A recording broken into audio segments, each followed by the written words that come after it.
มาเด้อทุกคนกินข้าวน้ำกันบะหมี่ย่างไร่หรอกมันกันมีปลาสลิดคือเกามีหมูหยอเปียงซีนหมูมีลวกผักหน่อไม้หลายอย่างเห็ดกินเพื่อมือซ้วยเลยมือซ้วยก็กินอันนี้แหละมีคัวรวมมิตรมีออมบอนด้วยอันนี้ก็คือเจล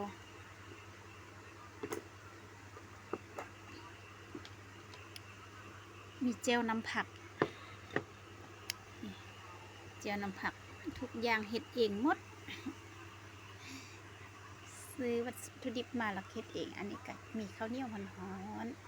ๆมากินข้าวน้ำกันเด้ออาหารเช้า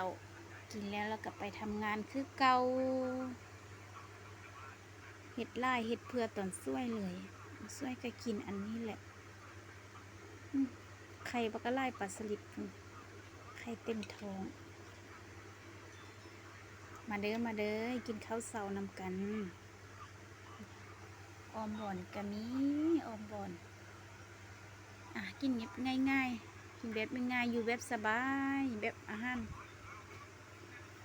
บานๆมักกินแบบนี้แหละแซ่บกินบ่เบื่อแจ่วน้ำผักแซ่บน้ำผักแซ่บ